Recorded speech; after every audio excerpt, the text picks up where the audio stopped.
প্রিয় ভাই, আমরা যদি নফসের ইবাদত করতে পারি, আমাদের নফসকে যদি ঠিক রাখতে পারি, তাহলে ইনশাআল্লাহ আমরা আল্লাহকে পাব। আমাদের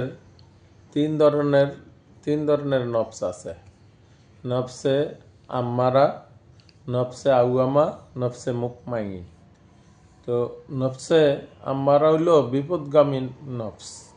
সেটা শুধু গুনাহ করতেই থাকে। আপনার গুনাহ করে তার মনের ভিতরে একবারও মনে হয় না যে ভুল করছে। তাই দেখবেন অনেক মানুষ সমাজের ভিতরে আপনার গুনাই করে, খুন করে, দর্শন করে, মানুষের ঠকায়, কিন্তু কখনো সে বুঝতে চেষ্টা করে না। নফসে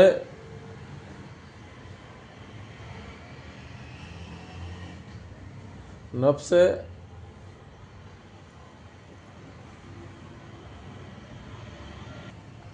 আর নফসে আউয়ামা, এটা হইল মধ্যগামী নফস।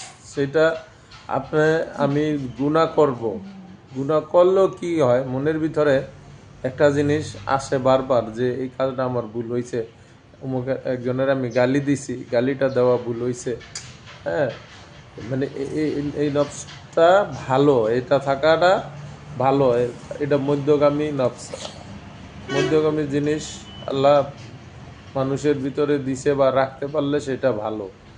আর নফসে মুতমাইন, এইটা যদি কারো ভিতরে থাকে ভাই, সে আল্লাহর দিদার পাইয়া যাইব। বুঝতে পারছেন? আল্লাহরে পাইয়া যাইব।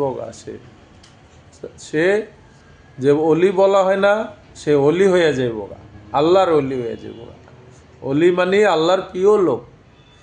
আল্লাহর প্রিয় চিন্তা করেন, হতে পারলে কত না ভাগ্যের বিষয়। তো ভাই, আমরা অবশ্যই নফসের হেফাজত করব, আর আল্লাহর কাছে একটি দোয়া করব যে আল্লাহ, তুমি আমার অন্তরটাকে সাফ করে দাও। আল্লাহ, তুমি আমার গুনাহগাতা যত আছে মাফ করে দাও। তুমি আমার লজ্জাস্থানকে হেফাজত করো। তুমি আমার এই জবানকে হেফাজত করো। তাইলে আল্লাহর পাওয়া অনেক সহজ হবে, যদি আল্লাহ এইসব করে দেয়। ধন্যবাদ সকলকে।